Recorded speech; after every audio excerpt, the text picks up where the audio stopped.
Setting up a physical switch, a Cisco switch. This is Joe with Router Freak, and today we're going to get into some really cool stuff where we actually begin initial configuration on our Cisco switch. We're going to go through looking at the physical indicators on the outside of your switch to make sure that we understand from a physical perspective from outside what's going on with the switch. We'll then go under the hood and look at the boot process as we boot up a real switch, and we'll walk through to show you exactly what's going on. And then finally we'll get into some of the initial configuration for our switch. So when we first start talking about our switch, I'm going to use a 3550 as an example because that's what I have here. Now every switch is going to be a little different. Their indicator, the status indicators will change depending on the model of switch that you have. For this example, a 3550, well, the 3550 and the 3560 has really informative front end that with this mode button allows you to view the status, utilization, duplex, and speed of the switch. And it's all reflected across the top in on our interface status lights.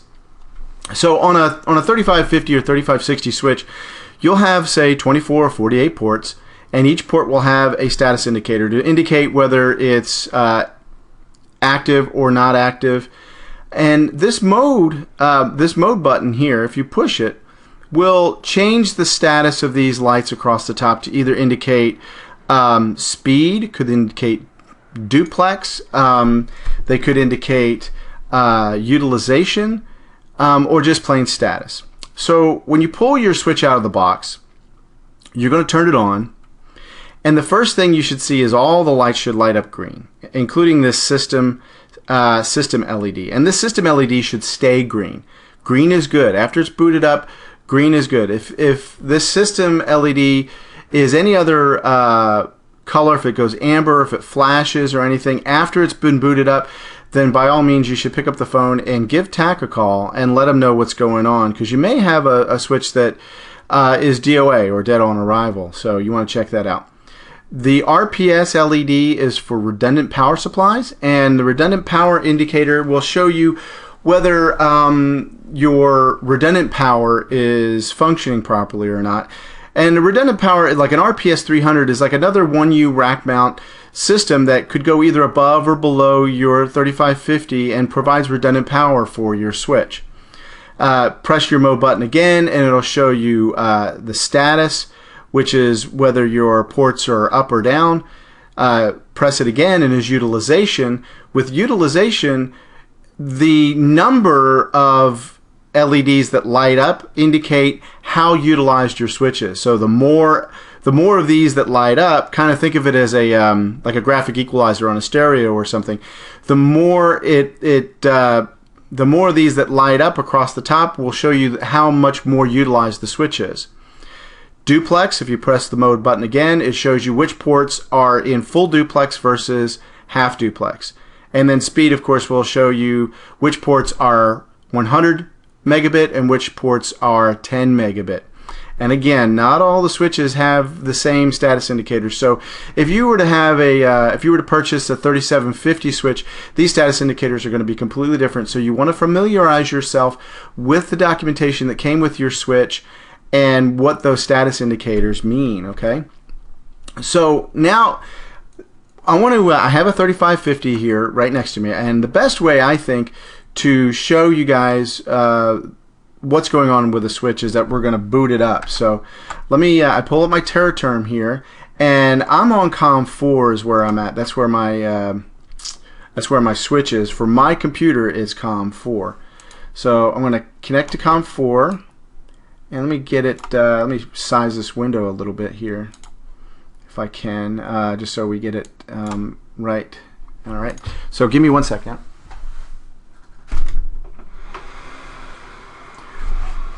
So I've turned my switch on,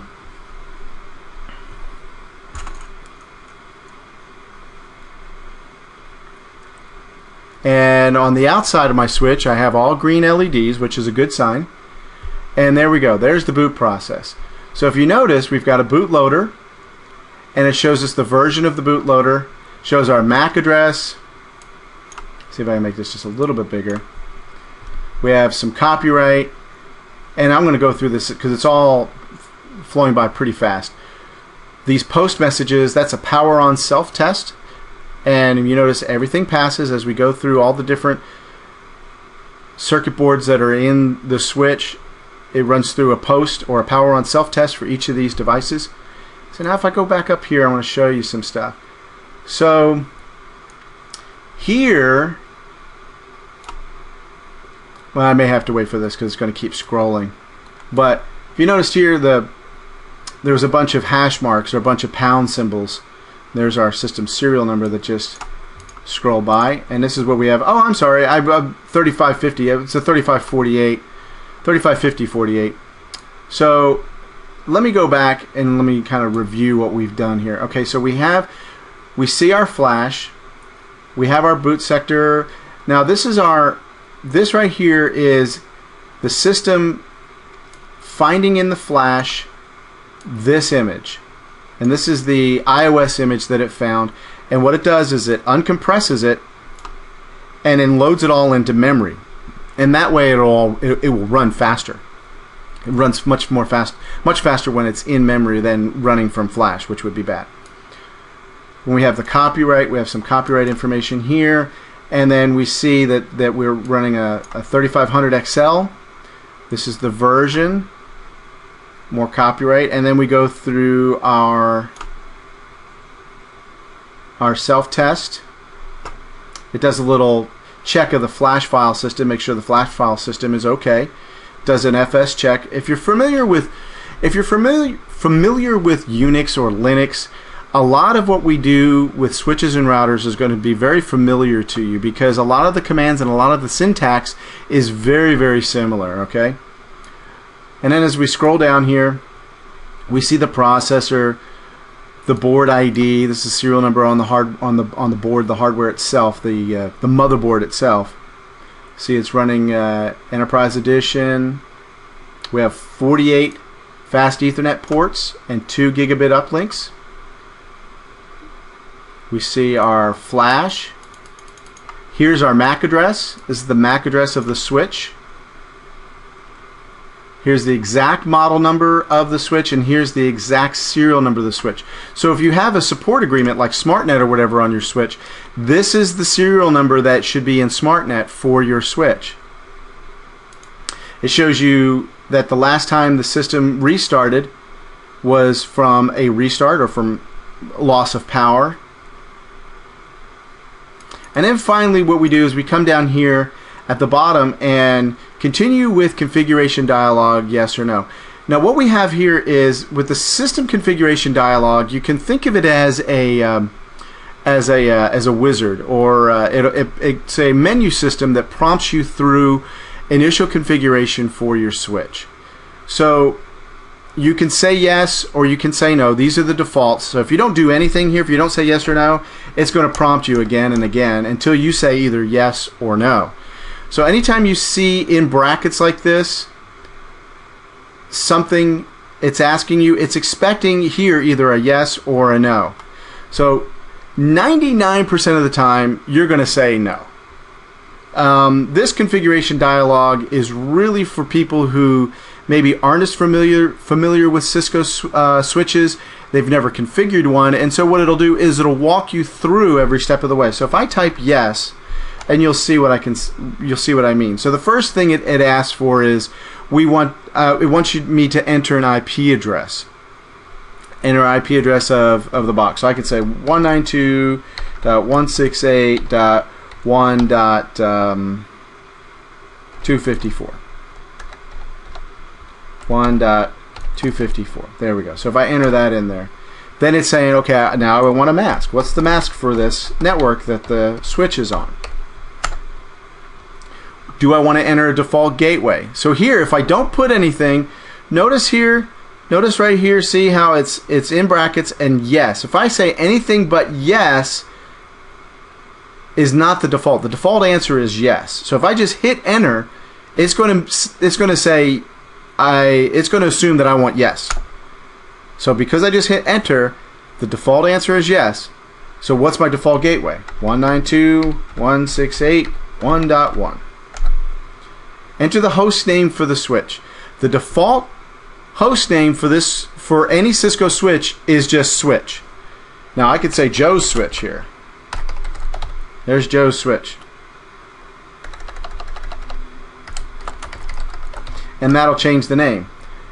Enable secret is a one-way cryptographic secret for my enable password. My enable password. And we'll get into the modes of the switch, the different types of modes. So secret, I can say password. That is not a good enable password. That's a bad enable password. You want a password that has at least one, if not two numbers, and maybe some special characters.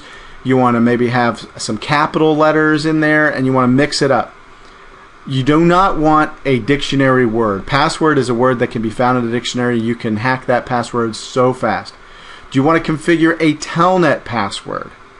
So this is a password for the virtual terminal or for the telnet. So my telnet password, I can say, is password. Would I like to enable the cluster command switch? So now with this particular switch, it can function in what is known as a cluster.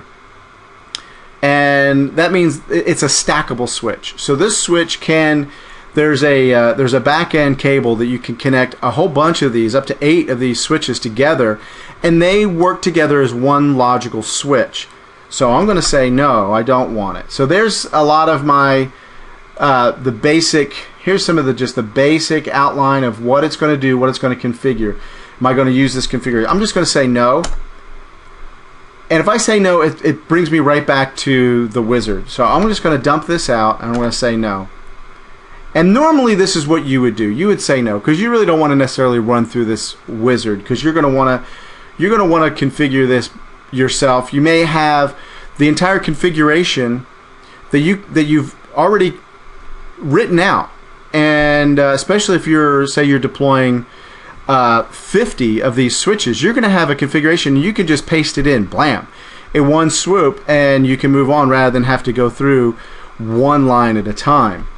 So here's my switch. I've gotten in, and the name of the switch by default is switch. So there's a lot of things when you first get into a switch. You're in what is known as user mode, or non-exec mode, non-enable mode.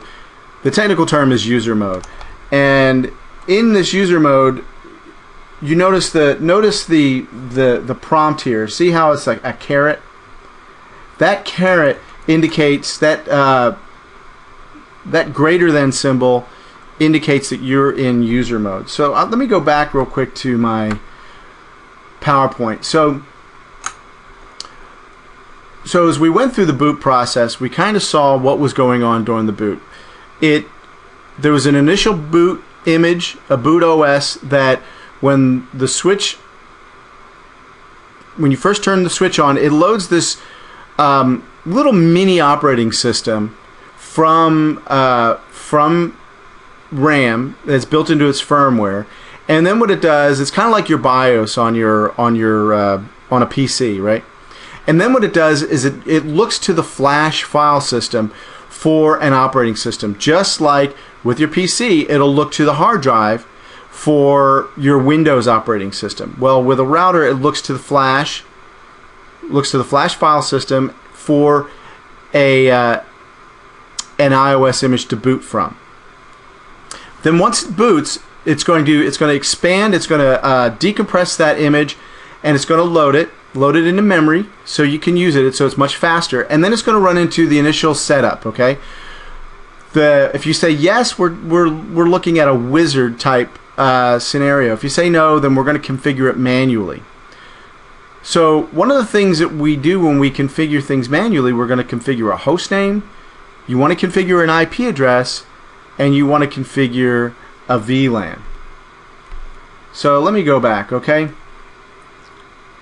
Let's go back to our our dialog here. Now, remember in the last module we went over all the different help commands, and that is if you hit question mark, you can see the help system.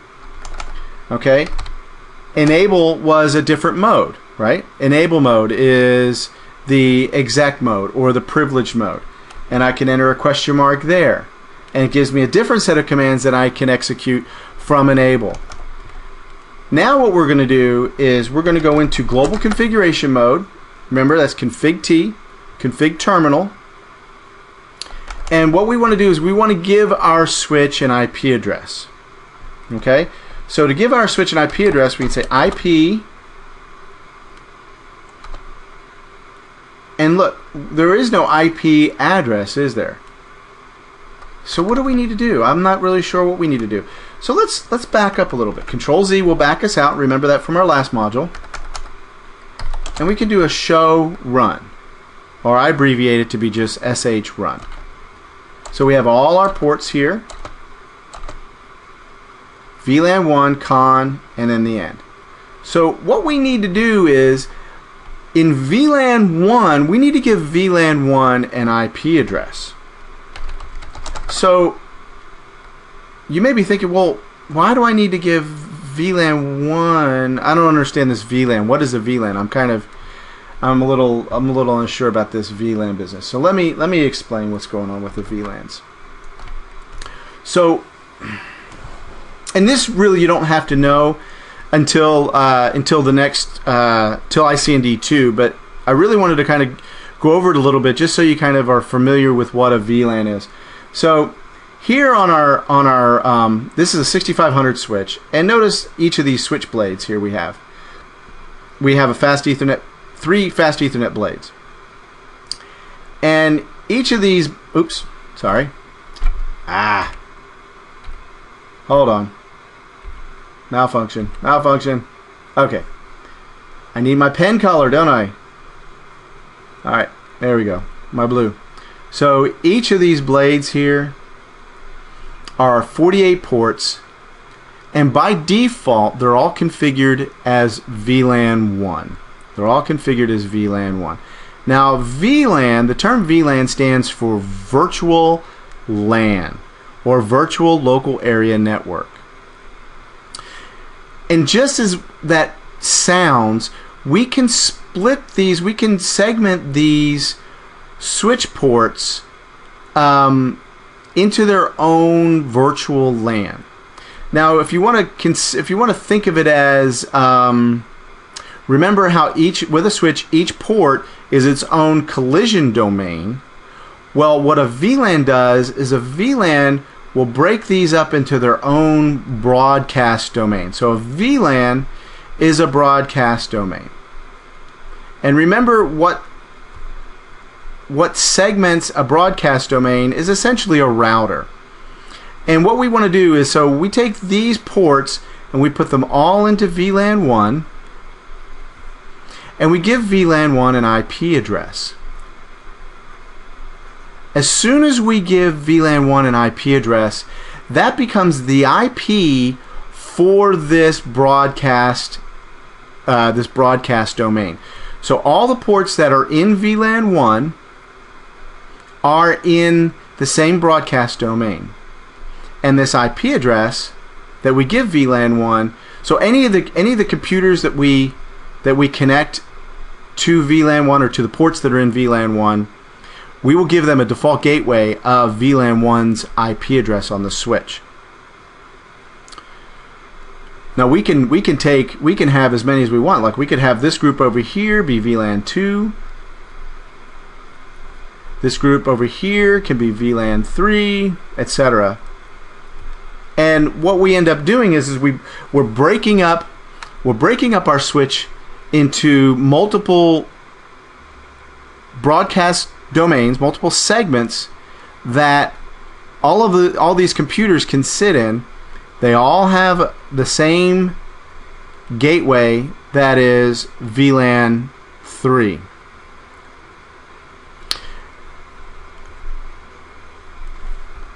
Now, the one thing I wanted to make sure that you fully understand is that you can have a VLAN on a switch, and then you can have an interface VLAN on a switch. And I want you to understand that a VLAN and a VLAN interface are two different things. So a VLAN, we can have VLAN 100, or in this case we have VLAN 1, right?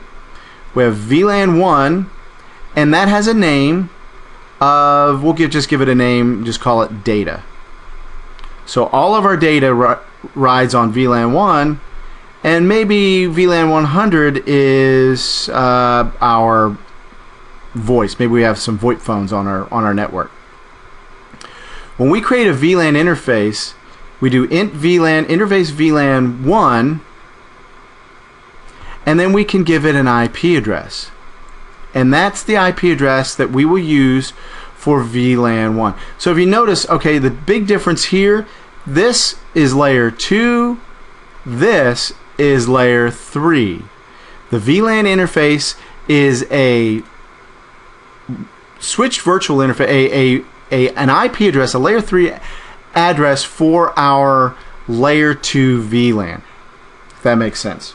So now let's go back to our switch, and we notice here we have VLAN 1, interface VLAN 1 there's no IP address on this. So if I do I have to go into, right now we're in global configuration mode. I need to go into the interface configuration mode, so I do int, or I can just say interface VLAN 1. Now I'm in config if. I'm in interface configuration mode, and I can now give it an IP address. So if I use my question marks, IP question mark, notice we have over here, we have address. We have address. So we can give it an address, IP address question mark. It's the IP address. So we need 192.168.1. What did we say we were going to call it? Give this 1.254. Incomplete command. What are we missing? Let's use our question mark again. We need a subnet mask. So what mask did we say we were going to give this? 255.255.0. There we go. So now if we type end, which will get us out, and we can do a show run again. There's all our switch ports. And notice we now have on our VLAN, here's VLAN 1, and it now has an IP address. So we can do a show interfaces, and now we see VLAN 1. If we look up here, VLAN 1 is up, the line protocol is up.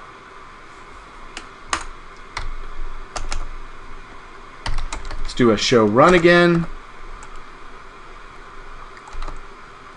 See, now what I wanted to show you, if I do a show VLAN, see, this is just looking at the VLANs now of our switch. I did a show VLAN, and here's VLAN 1. VLAN 1, and the name that VLAN 1 is default, because that's the default VLAN. Every switch comes with a default VLAN, and the default VLAN is VLAN 1, and the name it's given is just default. And if you notice, by default, all ports are in VLAN 1. When we did a show run, we don't see that. We don't see that they're actually in VLAN 1. It's a default command. It's a default configuration. So we don't see that default configuration. But actually, every single port is by default in VLAN 1. So they're all in the same VLAN, which means they're all on the same broadcast domain, right? So no matter what we plug into any of these ports, they're all going to be in VLAN 1, and their default gateway will be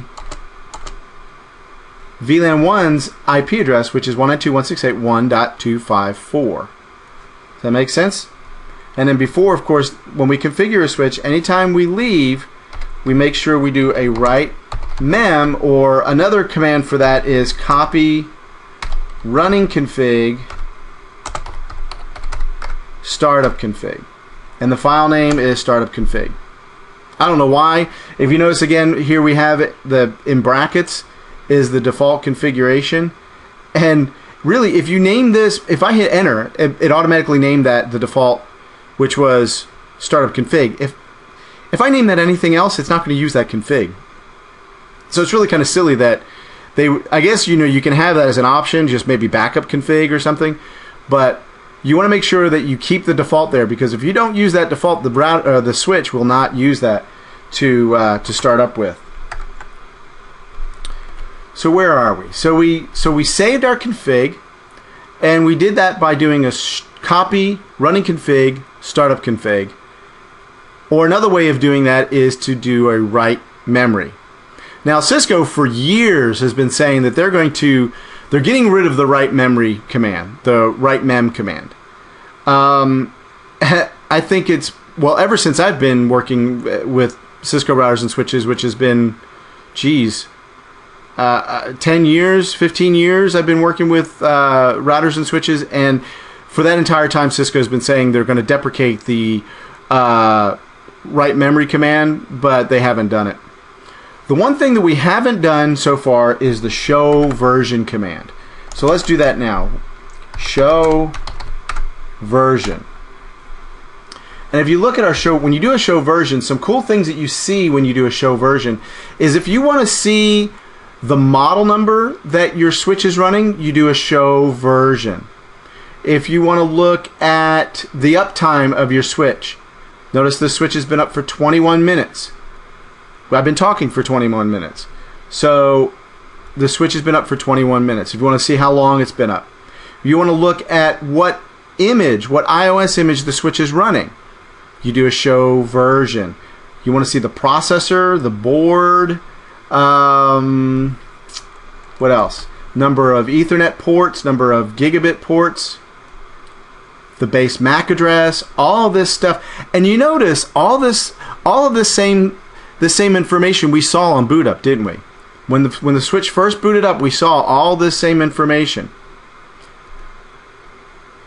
Here's the serial number of the switch.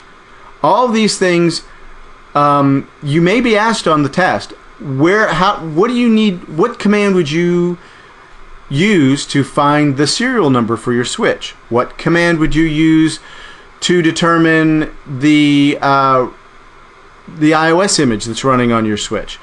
What command would you use to see how long your switch has been running? All of that information can be seen by using the show version command. It's a very, very helpful command. You'll use it a lot. So that's the gist of it. What we did today is we looked at a lot of stuff. We opened up, we unboxed our switch. We looked at the physical indicators that you can see when you first turn on your switch. We looked over the boot process of the switch, and then we also did some very basic initial configuration by giving our switch an IP address and a subnet mask. That is just the very, very basic stuff that we can do on a switch. I hope you've enjoyed this module. We're finally getting our hands dirty. We'll look forward to talking to you next time. Again, this is Joe with Router Freak. I'll see you again. Bye-bye.